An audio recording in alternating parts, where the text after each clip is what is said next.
Hi, I'm David Griffiths, All for Unity's lead candidate in West Scotland and also the party's constitution spokesperson.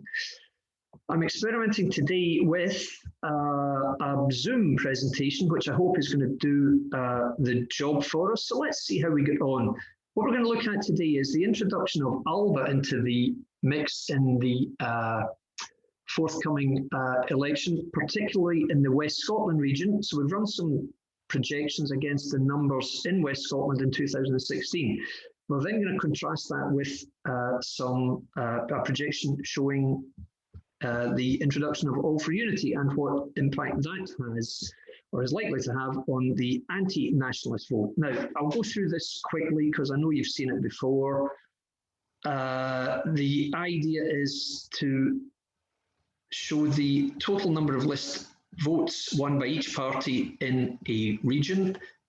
You take the number of constituency seats won by each party in that region, divide one into the other, and voila, you get the total adjusted number of votes, which in turn allocates seats in each of 7 rounds. So the first one, as you can see here, is one with the Labour Party, as it's got the largest number. Second one by the Conservatives. Third by Labour.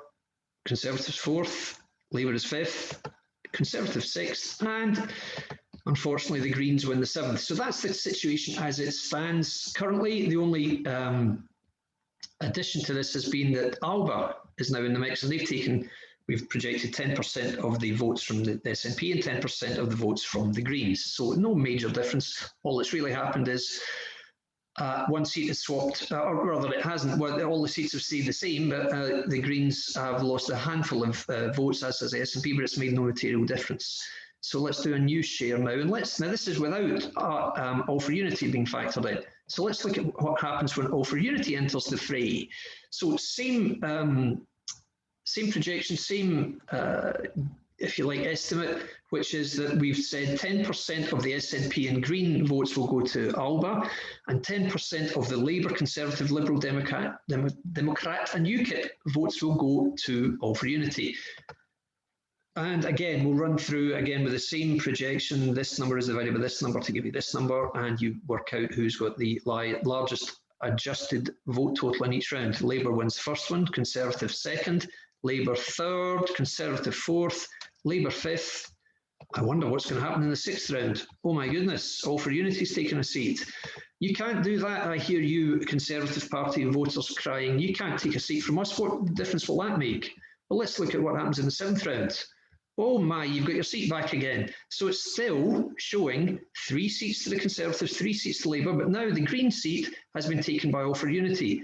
And it didn't take 100,000 votes for it to happen, just 16,203. What this proves is All for Unity, uniquely among pro-UK parties, can take seats from the SNP or the Greens simply through the redistribution of pro-UK votes from Labour, Conservative, Liberal Democrat and UKIP to All for Unity. Remember what happens when All for Unity is not in the mix. The Greens win a seat, same number of votes. Look at what happens when All for Unity is in the mix, same number of votes, same number of pro-UK votes. All that's happened is All for Unity has taken 10%. This proves that all of the more outlandish projections made since Alba came into the picture have been complete nonsense, complete fabrication, haven't they, Stephen Daisley? You cannot just take the word of somebody who's guessing. We are making accurate scientific projections on the basis of very realistic movements of votes. In this instance, it's shown very clearly that by having All for Unity as a list only pro-UK party, we will take votes and we will take seats from the SNP or Greens, particularly in regions where the pro-UK parties have won constituency seats. There will be more projections to come. Hopefully this has been helpful. Thanks very much for listening, and you'll hear from me again very soon.